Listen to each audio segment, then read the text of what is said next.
गायत्री महामंत्र एक बार मेरे साथ दोहराओ। ओम भूर्भुवः स्वः तत्सवितुर्वरेण्यं भर्गो देवस्य धीमहि धियो यो नः प्रचोदयात्।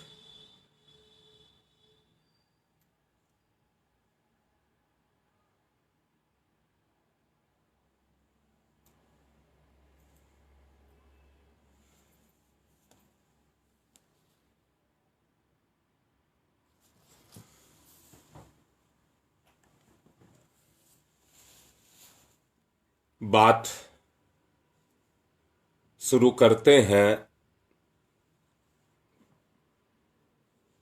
आदमी के अंदर एक चीज है, उसको कहते हैं विचार। और विचार में क्षमता होती है निर्णय लेने की, परंतु यही विचार जब भोग विलास में जाकर के लग जाता है तो उस विचार के अंदर वो क्षमता नहीं रह जाती है जो निर्णय ले सके। अर्थात हम मानसिक रूप से कमजोर हो जाते हैं।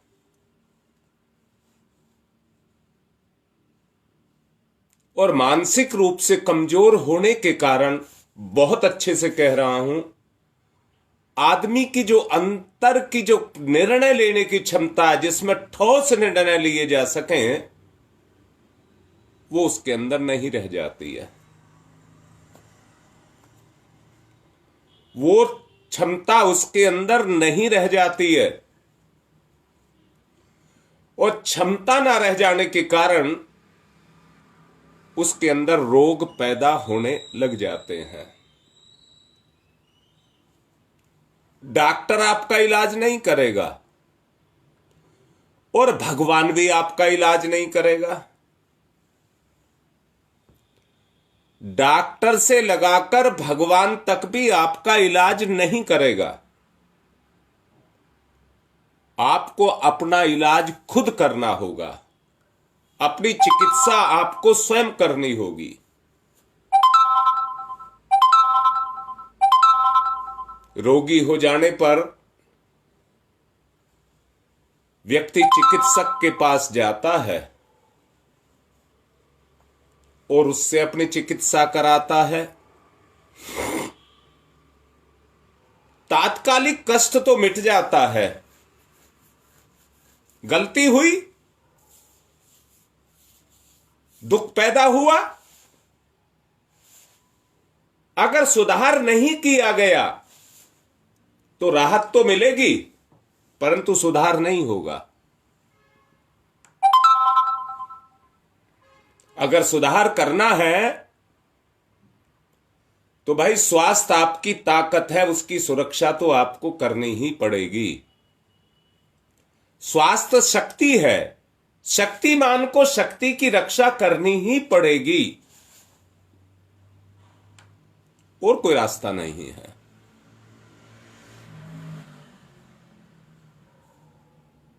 मन आपका शक्तिमान है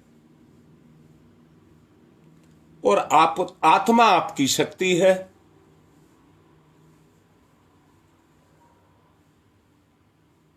बुद्धि के सहचर्य से वो शक्ति आपके मन के द्वारा काम करती है।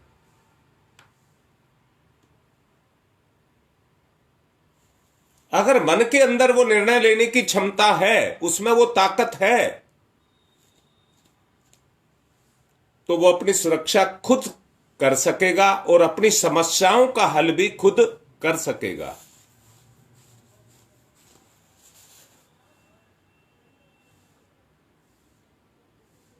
मन में हर वक्त लगी रहेगी, मन में हर वक्त लगी रहेगी, विचार हर वक्त लगा रहेगा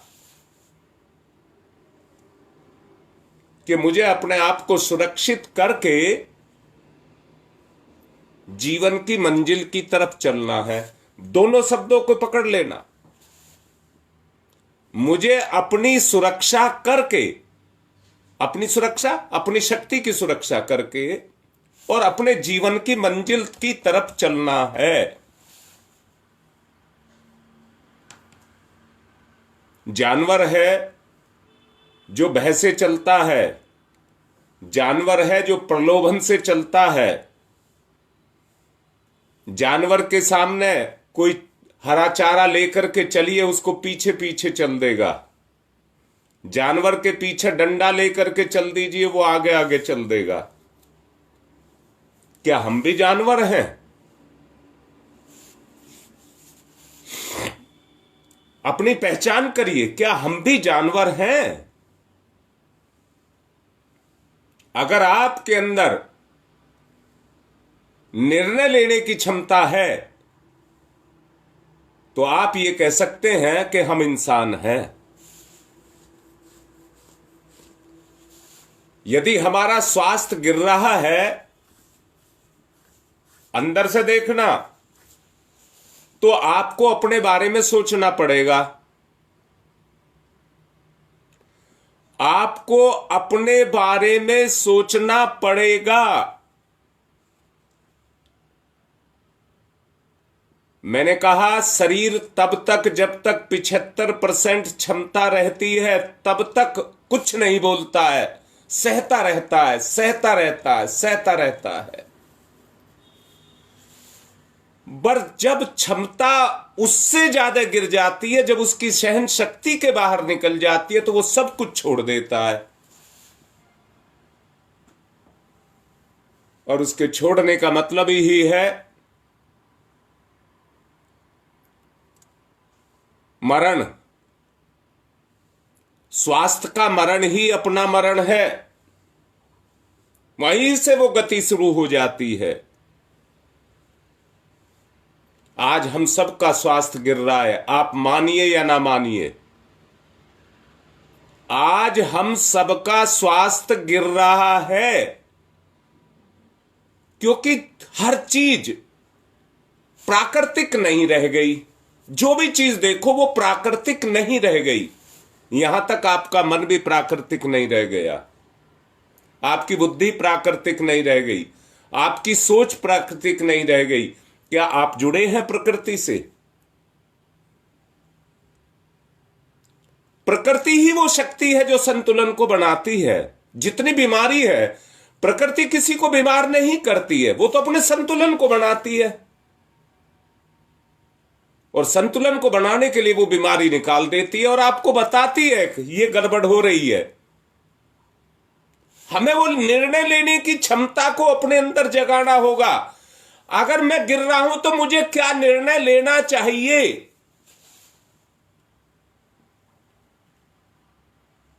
मैं घूमने के लिए पार्क जाता हूं, वहां मैंने बहुत से व्यक्तियों को योग करते हुए देखा। मैंने सोचा ये अपने स्वास्थ्य की रक्षा के लिए योग कर रहे हैं।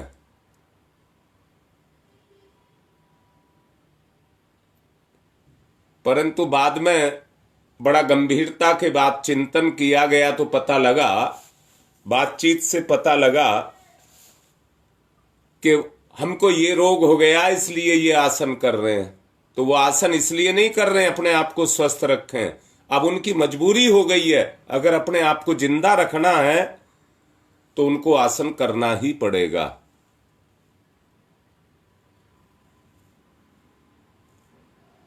प्रकृति में 84 लाख योनियां पैदा की हैं। हर योनि की अपनी क्षमता, अपनी विशेषता है। प्रकृति माता के राज्य में कीट पतंग, पशु पक्षी सभी आनंद के साथ रहते हैं और किलोल करते हैं। किसी को कोई दिक्कत नहीं होती, क्योंकि वो प्रकृति के साथ जुड़े रहते हैं। परंतु इंसान अपने मन की इच्छाएं पूरी करता है, इसलिए प्रकृति से वो विरुद्ध चला जाता है। पता नहीं लगता उसको, उसके पीछे सुख लगा रहता है, इंद्रिय सुख लगा रहता है। और इंद्रिय सुख के कारण वो अपने जो प्राकृतिक रास्ता है उससे भटक जाता है। जिस तरह से बालक से माता रुष्ट हो जाती है, वैसे ही प्रकृति भी इस इंसान से रुष्ट हो गई है। ये उद्दंडता बरतता है, उच्छृंखलता बरतता है, परंतु अगर ये उच्छृंखलता को छोड़ दे, जैसे बर्तन में पानी रख करके चूल्हे पर रखते हैं तो उसमें गर्मी आना शुरू हो जाती है, अगर बर्तन को उतार करके अलग रख दें तो वो अपने आप स्वतः ठंडा होने लग जाएगा। वैसे ही प्रकृति माता भी किसी से बदला नहीं लेना चाहती, वरन उस कारण को हटाना चाहती है जो जीव के ऊपर आ गया है। उस कारण को हटा देना चाहती है। अपनी गतिविधियों में आवश्यक हेरफेर किए बिना बिगड़े हुए स्वास्थ्य को सुधारा नहीं जा सकता। मैंने पिछले दिनों आप लोगों से कहा था कि जब हमारा स्वास्थ्य खराब होता है तो हम अंग्रेजी दवाइयां लेते हैं जो केमिकल होते हैं, जो डाइजेस्टेबल नहीं होते, वो टॉक्सिस के रूप में हमारे शरीर की संधियों के अंदर और दूसरी जगहों में जहां वो अपने स्थान को पाते हैं वहां पर जाकर के जम जाते हैं। उस समय की तात्कालिक तो वो लाभ कर देते हैं, पर जब परमानेंट, जब लगातार हमको अंग्रेजी दवाइयां खाते रहते हैं तो उसका प्रभाव हमारे स्वास्थ्य में या हमारे सिस्टम में जाकर के जमता रहता है। जितनी भी जड़ी बूटियां हैं ये डाइजेस्टेबल हैं, ये जीव से ली गई हैं, इनमें जीवनी शक्ति है, इसलिए ये सुपाच्य हैं। और सुपाच्य होने के कारण जो कमी आई उस कमी के खड्डे को भरती है, उस कमजोरी को मिटाती है, ना कि ये अंग्रेजी रासायनिक दवाइयों की तरह से जाकर के हमारी संधियों और दूसरी जगहों पर जाकर के अपने जमाव को जमाती हैं।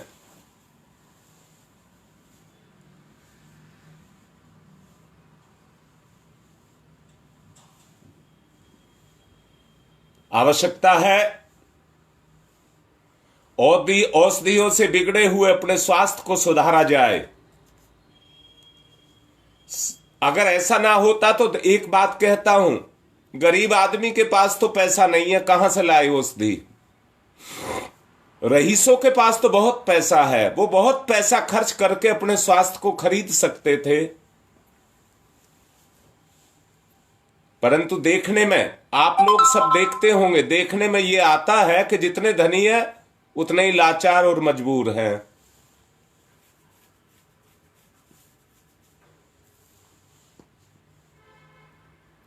उतने ही लाचार और मजबूर हैं।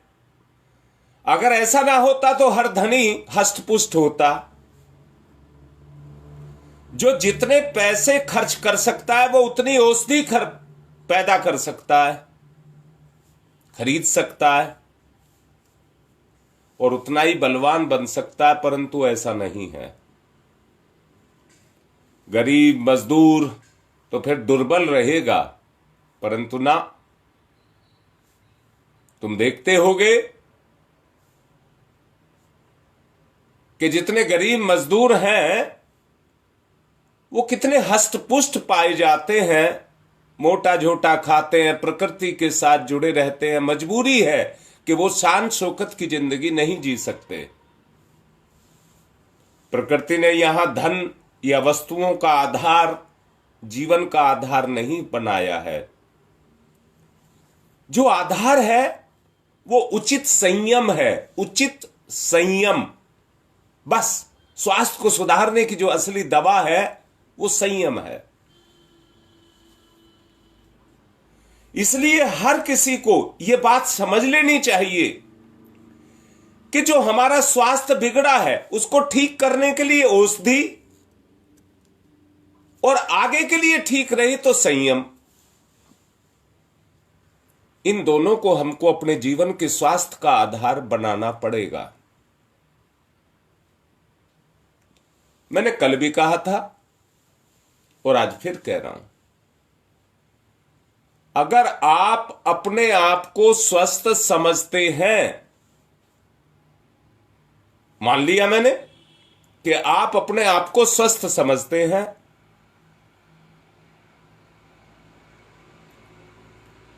परंतु सुधरे को भी तो सुधारना पड़ता है, उसका भी तो रखरखाव करना पड़ता है। तो आप उस सुधरे हुए को भी और सुधारो, बिगड़े को सुधारो। सुधरे को हमें आगे बढ़ाना है, बिगड़े को सुधारना है, और उसका एकमात्र उपाय यही है कि हम प्रकृति के नियमों का अधिक से अधिक पालन करें। अब कैसे करें? आज किस बात के निचोड़ पर आते हैं कि कैसे करें। आम तौर से मनुष्य को अपनी भूलें दिखाई नहीं पड़ती।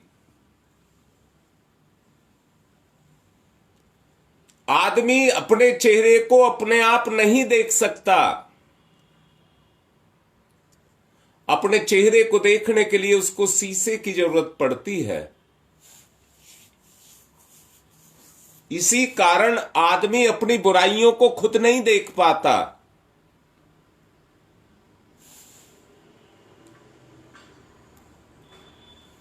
पैदा हुई कमी आज शीशा बनकर के उसके सामने आती है, बताती है ये कमी आ गई, आप स्वीकार कर लीजिए, और स्वीकार करके उसको आत्मनिरीक्षण के द्वारा कितना स्तर मेरा गिर गया है उसको सुधार के लिए आप तैयार हो जाएं।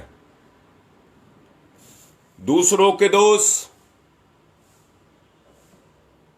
हम आसानी से देख सकते हैं, ढूंढ सकते हैं। अपनी कमियों को सदा उपेक्षा आदमी करता रहता है। हम कहां पर चूक कर रहे हैं ये जानने के लिए आत्मनिरीक्षण और आत्मचिंतन की प्रवृत्ति, आत्मनिरीक्षण और आत्म परीक्षण की प्रवृत्ति आपको अपने अंदर जागृत करनी पड़ेगी, और कोई रास्ता नहीं है। दोष दर्शन और आलोचना, इन दो को करने में हम कितने कुशल हैं। यदि मनुष्य अपने ऊपर इसको प्रयुक्त करने लगे तो आत्मकल्याण ना हो जाए। आत्मकल्याण का मार्ग अवरुद्ध पड़ा हुआ है। आत्मकल्याण के मार्ग को खोलने की आवश्यकता है।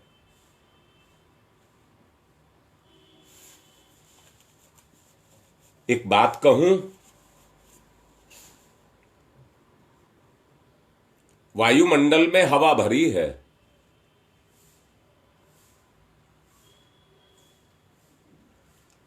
अगर तुमने जोर से फूंक मार दी तो उसका विक्षोभ वायु के अंदर होगा, वायुमंडल में होगा और वायु में होगा। जितनी जोर से आपने मुंह से फूंक मारी है वो संपर्क में सामने आई हुई हवा में गति पैदा कर देगी। वो ताकत जो आपके मुंह से निकली है, अंदर से निकली है, फेफड़े से निकली है, वो वायु के माध्यम से वायुमंडल में आ जाएगी, और उतनी वायु को जितनी उसके संपर्क में और जितनी उसकी ताकत में है उसको धकेल के ले जाएगी।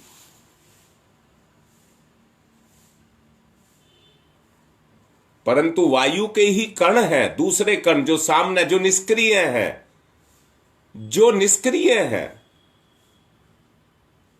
वो उनकी गति को रोकने का काम करेंगे, रोकने का काम करेंगे। और आप देखते होंगे,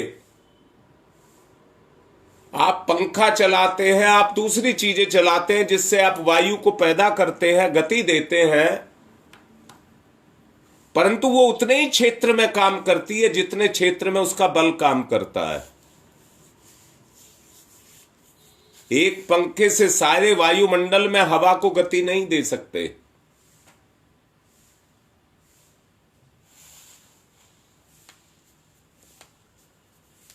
परंतु कोई तो शक्ति है जो पूरी वायु पर जाकर के लगती है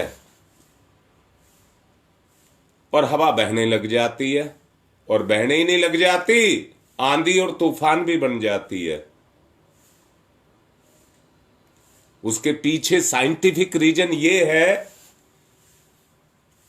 सूर्य का ताप जहां पर अधिक पड़ता है वहां की वायु हल्की होकर के ऊपर उठती है और भारी वायु वहां के स्थान को लेने के लिए दौड़ करके पड़ती है, हवा चलने लग जाती है। यानी कि सूर्य ही हवा चलने का कारण बनता है। अब बात को सोच करके देखेंगे, अगर हम आत्मिक रूप से आत्मनिरीक्षण, आत्म परीक्षण करने लगे तो हमारे जीवन में आई हुई कमियों का हमको बोध होने लग जाएगा।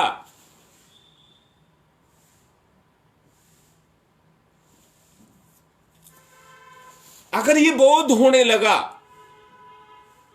हर आदमी को बोध होने लगा, तो स्वास्थ्य का एक अभियान चल जाएगा। स्वास्थ्य का एक अभियान चल जाएगा और आत्मनिरीक्षण और आत्म परीक्षण से अपने अंदर जो आई हुई कमियां हैं उनको दूर हटाने का कारण या साधन हमारे हाथ लग जाएगा।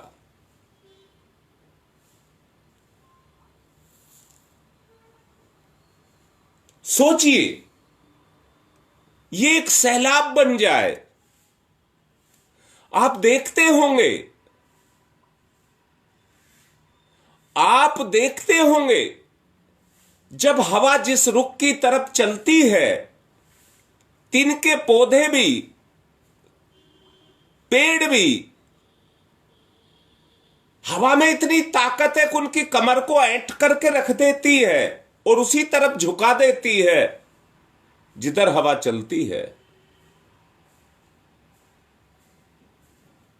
हमको इसको एक अभियान बनाना है। मैं ये देखता हूं कि जितने परिवार हमारे साथ जुड़े हैं, सच्चाई से देखते हैं तो घर का कोई एक सदस्य जुड़ा है, बाकी सब रोकने का काम कर रहे हैं।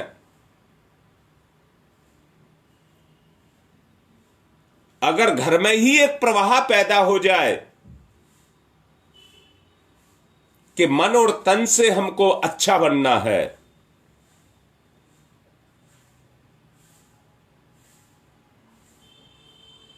जानते हैं कलह ने एक ऐसा तांडव छा करके रखा हुआ है जो आंधी तूफान की तरह से चल रही है। सहने की क्षमता आदमी के अंदर नहीं रह गई है। कलह आदमी को उसी तरह तोड़ती हुई चली जा रही है जैसे आंधी के प्रभाव से वृक्ष टूट जाते हैं। आज वो स्थिति पैदा हो रही है।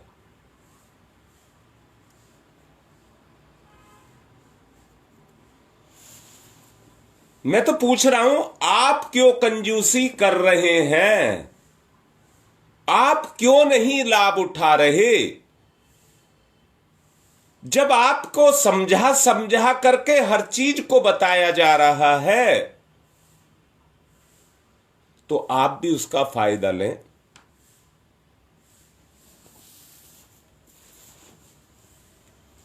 आलोचना, दोष दर्शन ये तो बड़े सहज हैं। आदमी बड़ी आसानी से इनको कर लेता है, परंतु अपने आप को अगर ऊंचा उठाना हो, अपना अगर कल्याण करना है, तो उसके लिए बड़ी मेहनत करनी पड़ती है।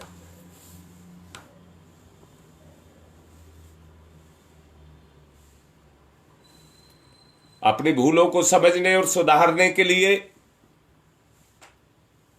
जो प्रयत्नशील है, उसे देर तक दुरावस्था में घिरा हुआ नहीं देखा जा सकेगा।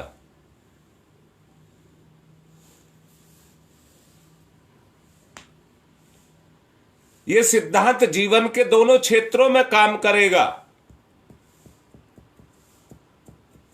मनुष्य के जीवन में आशा जगेगी।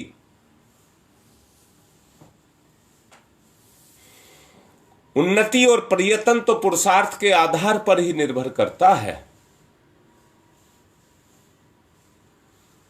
अपनी आंतरिक दुर्बलताएं जो हमारा रास्ता रोके हुए खड़ी हुई हैं, वो हमारी जिंदगी की सबसे बड़ी बाधा हैं। उन बाधाओं को हटाने के लिए व्यक्ति संसार में भी शक्ति का इस्तेमाल करता है।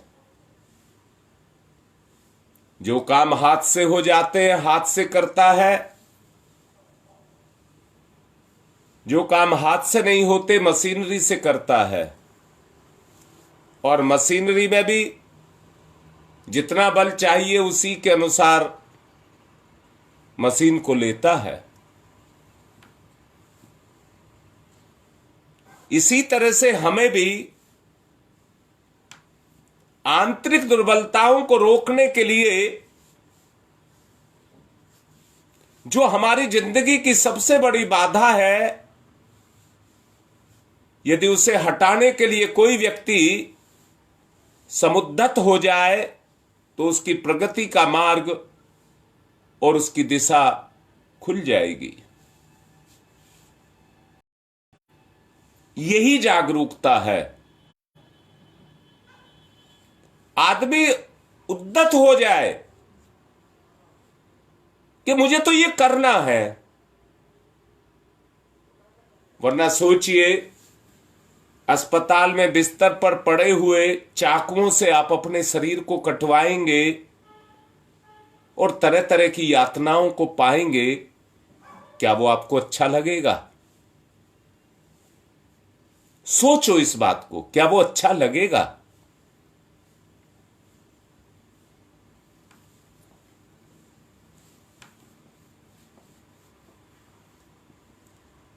आज के प्रोग्राम का मैंने गंगा विहार, नेहरू विहार जो निर्णय लिया, वो इसीलिए लिया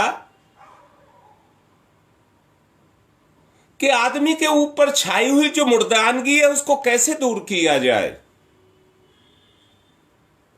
साधन मुहैया कराए जा रहे हैं,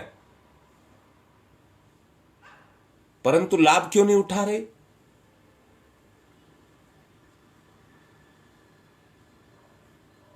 इसके पीछे कोई कारण तो है। इसलिए आज जाकर के मैं बात करना चाहता हूं।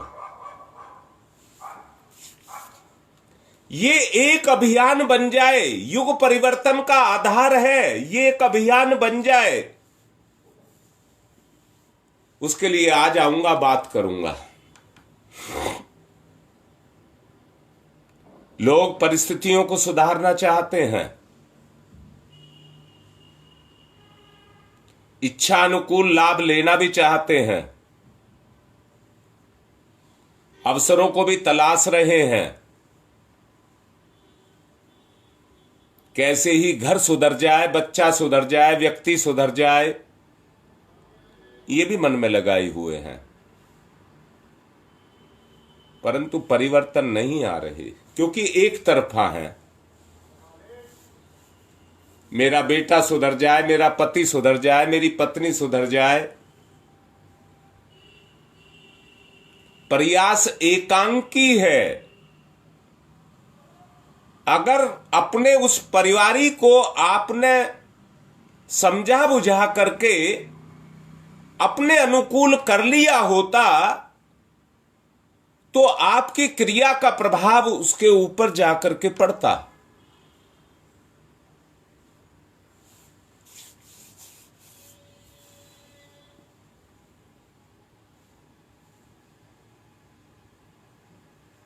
परंतु है क्या,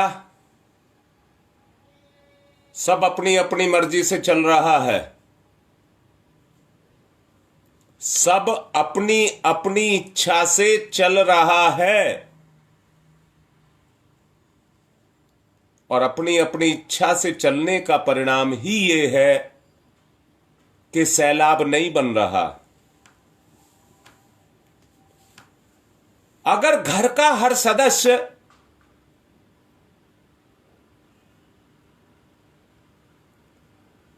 इस अभियान के अंदर जाकर के जुड़ जाए तो घर में छुपी हुई जो कमजोरियां हैं वो निकल निकल करके बाहर चली जाएं।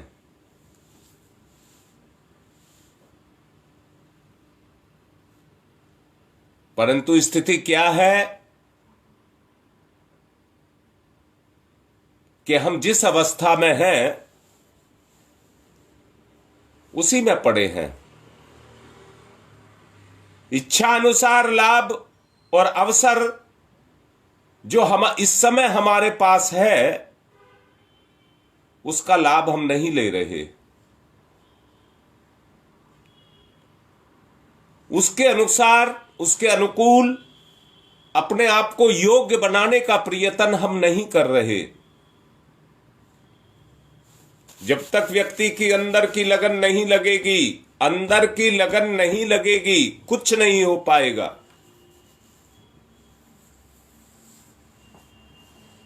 कुछ नहीं हो पाएगा। मैं देखता हूं आदमी अपना अपना रोना रो रहे हैं, परंतु कमियों को हटाने का प्रयत्न नहीं कर रहे हैं।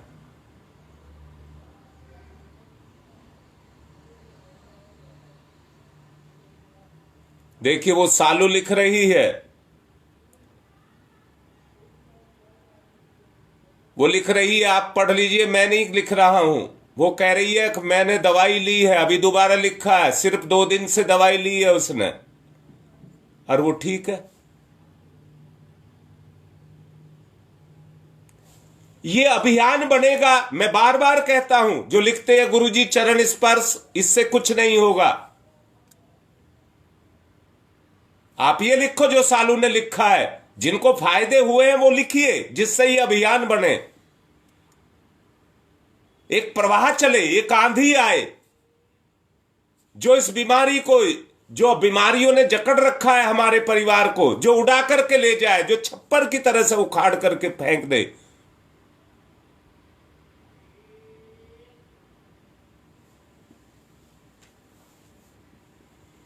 मैंने कल भी 2 दवाइयां तैयार की हैं। एक ग्रीन टी से बनाई है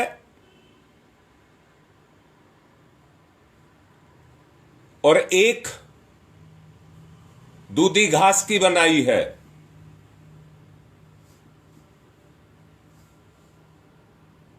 मेरी मजबूरी ये फंस रही है कि मैं कौन सी तरफ चलूं। दवाइयों का काम किसी को दूं, कोई लेने के लिए तैयार नहीं है। प्रचार के काम में, सुधार के काम में लगूं, कोई करने के लिए तैयार नहीं है। इसलिए मजबूरी में आज दवाई का काम रोक करके आपके पास आ रहा हूं।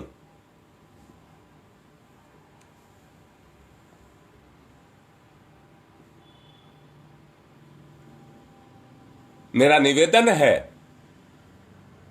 दोनों जगहों पर, गंगा विहार और नेहरू विहार, दोनों जगहों पर खूब से प्रचार करिए। मैं 8:30 बजे निकल लूंगा और 9:30 बजे तक गंगा विहार पहुंच जाऊंगा।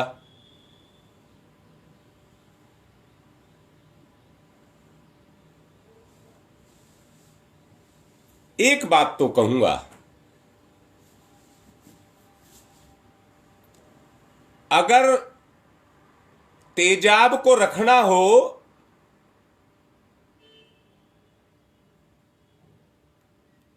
तो उसे पीतल के बर्तन, लोहे के बर्तन, उनमें नहीं रखा जा सकता। अगर उनमें रख दिया तो धीरे धीरे तेजाब उस बर्तन की दीवारों को खा जाएगा और अंदर ही अंदर से उस दीवार को कमजोर कर देगा और अपनी शक्ति को भी खत्म कर लेगा। इसलिए तेजाब जैसी चीजों को प्लास्टिक के बर्तनों में रखा जाता है। खट्टी चीज को पीतल के बर्तन में रख दिया जाए तो वो थोड़ी सी देर में कच्चा जाती है, फिर खाने योग्य नहीं रह जाती।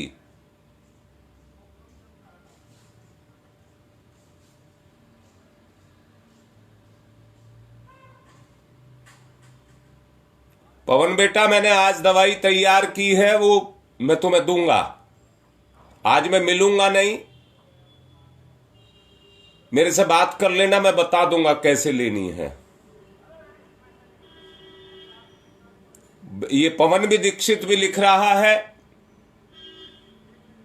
कि मुझे बहुत फायदा हुआ है। इनके पिताजी भी बीमार हैं, उनके लिए भी मैंने दवाई बनाई है।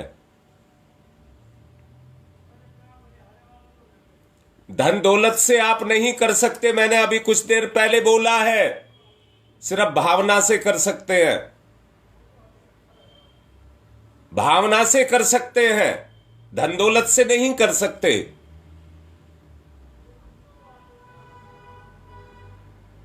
फायदा उठाओ। अरे मैं फिर से कह रहा हूं, गुप्ता जी ने बहुत अच्छा शब्द लिखा था, आप परिजन नहीं है, स्वजन है मेरे।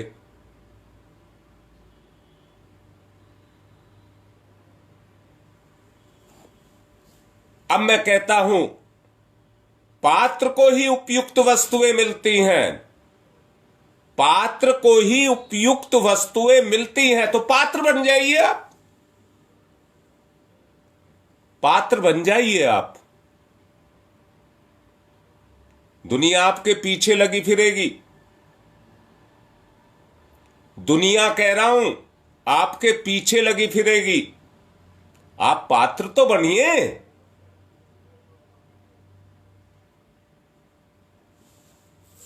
अभी इतनी क्षमता हमारी भी नहीं है कि एक साथ सारे आ जाएं तो हम सबको दवाई दे दें।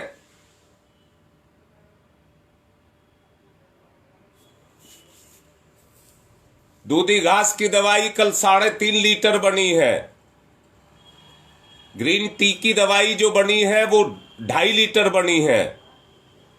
अभी सारा परिवार अगर मांगने लग जाए तो वो तो 10-10, 20-20 मिलीग्राम ही आएगी। पर कुछ तो खड़े हो कि ये अभियान बने और इसमें तेजी आए, सिर्फ एक ही चीज से, सहयोग से।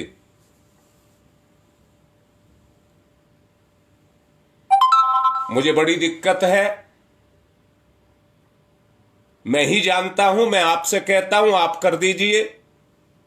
मुझे गोमूत्र चाहिए, देसी गाय का गोमूत्र चाहिए, बछिया का हो, जो 6 महीने से ज्यादा गाभन गाय हो उसका नहीं चाहिए, या जो किसी तरह से बीमार हो, इन्फेक्टेड हो, वो नहीं चाहिए।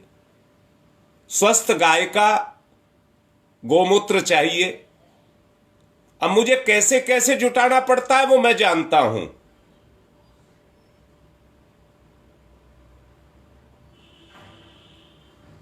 परंतु जिनको दी जा रही है उन्हें समझ नहीं आ रही।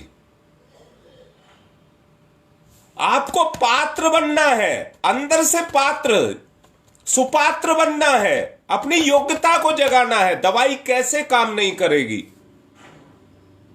दवाई का अपना काम है। मैंने एक बच्चे को कहा, उसकी शराब छुटाई, मैंने कहा तू छोड़ना चाहेगा तो छूट जाएगी, अगर तू नहीं छोड़ना चाहेगा तो भगवान भी नहीं छुटा सकता। तो आप पात्र बनिए, दवाई अपना काम करेगी। दवाई अपना काम करेगी। इसलिए मैं आज आ रहा हूं, सबसे बात करूंगा, दिक्कत बताओ क्या चीज है।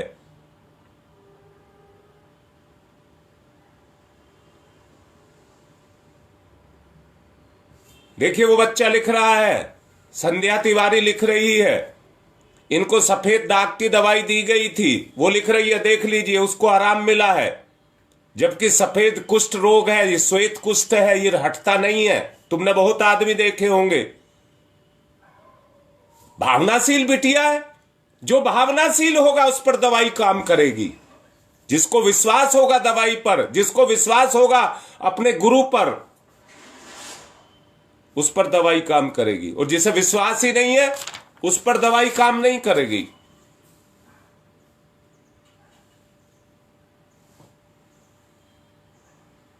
संध्या बेटा अपने विश्वास को और जगाओ, दवाई और काम करेगी। इसी को पात्र कहा है। जितना समर्पण, जितना लगाव आपका होता चला जाएगा, आप आत्मिक क्षेत्र में बढ़ते चले जाएंगे। और आत्मिक क्षेत्र में आप बढ़ गए तो समझ लेना आप क्या से क्या हो जाएंगे।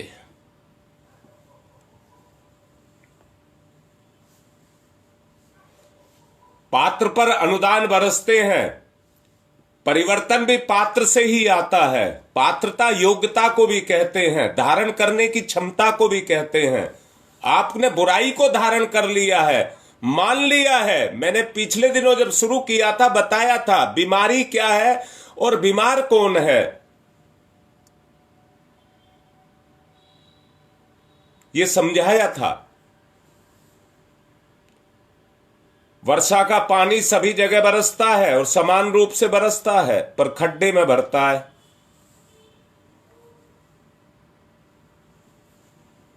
ये सनातन नियम है। और उतना ही भरता है, उतना ही जल जमा होता है जितना बड़ा खड्डा होता है। पात्रत्व की वृद्धि ये सनातन धर्म है। पात्रत्व की वृद्धि ही सनातन धर्म है। भगवान ने आपको सुपात्र बनाया है और आपने अपने आप को कुपात्र बनाया है। देखिए देव दीक्षित भी लिख रहा है, उसकी मम्मी को भी बहुत लाभ हुआ है और पापा की भी शराब छुटाई है।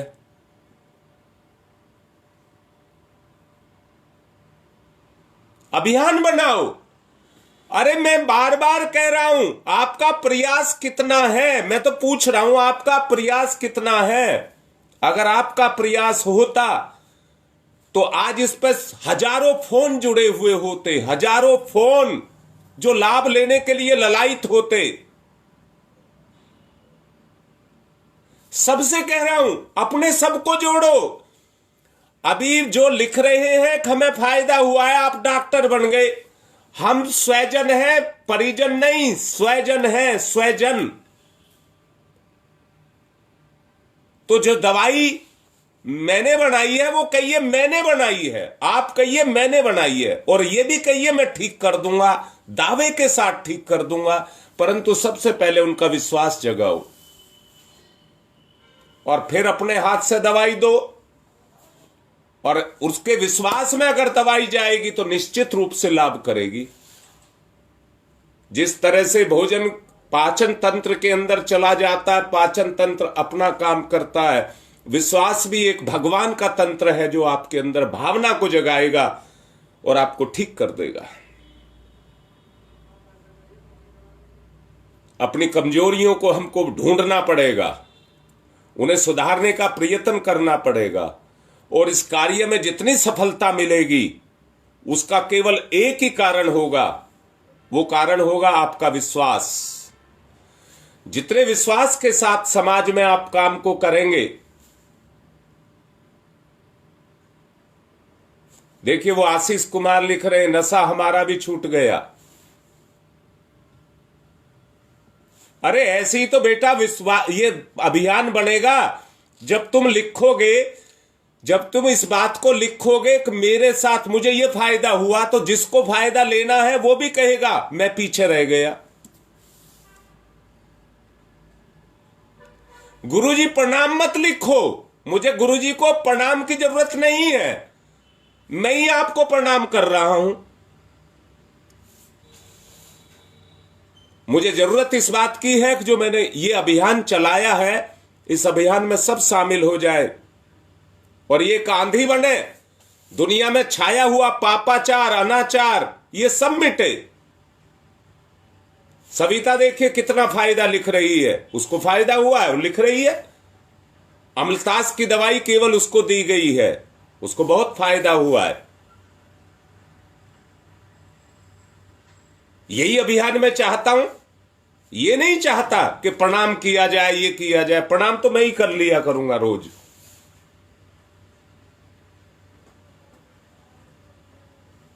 इसलिए इसको एक अभियान बनाओ।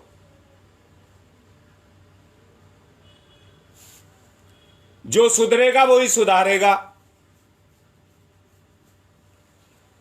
जो कार्य, जितनी सफलता अगर कार्य में लेना चाहते हो तो सहयोग से ही होगी। मैंने कहा एक व्यक्ति फूंक मारे, थोड़ी दूर तक जाएगी, वहीं खत्म हो जाएगी, और सब मिलकर के मारेंगे तो उसमें एक ताकत पैदा होगी। सफलता का लक्ष्य उतना ही निकट आ जाएगा जितना आप हम सबका विश्वास एक साथ मिलकर के जगेगा, उतना ही लक्ष्य नजदीक आ जाएगा।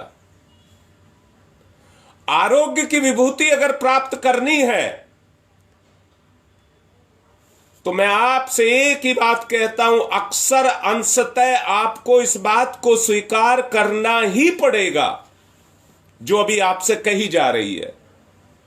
अपनी पुरानी भूलों को आपको पैनी नजर से ढूंढना ही होगा।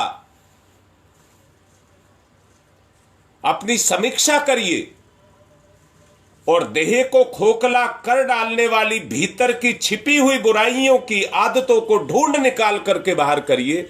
ये जो दवाइयां दी जा रही है ये सब बाहर कर देंगी। अपने चिकित्सक आप बनिए।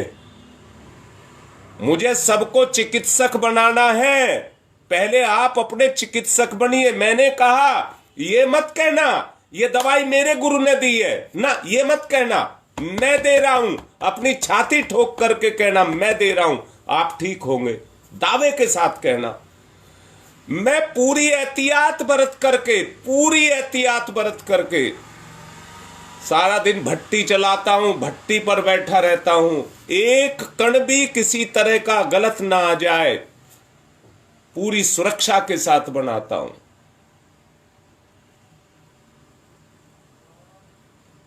मेरा साथ तो दो। अभियान बनाओ, जो तुम्हारे जानकार है उनको लाइव पर जोड़ो, उनको जप कराओ, उनका जप ढले, उनको ग्रुप में जोड़ो, ये अभियान बने। उसी के लिए आ रहा हूं। समय बहुत ज्यादा ले लिया, बस यही चाहता हूं कि यह प्रयास निष्फल ना जाए। अब तक बहुत प्रयास हुए परंतु अंत में जाकर के वो ठंडे पड़ गए। अब ऐसा अभियान छेड़ा है और कोई रास्ता मुझे सूझ नहीं रहा था। अब ऐसा अभियान छेड़ा, ये ठंडा नहीं पड़ना चाहिए। आज की बात को यहीं पर विराम दे रहा हूं और अभी गंगा विहार वालों से कह रहा हूं जल्दी से अपनी तैयारी कर लीजिए। आ रहा हूं मैं, 8:30 निकलूंगा, 9:30 पहुंच जाऊंगा। 10 बजे से समय रखा है। ओम शांति ही शांति ही शांति ही।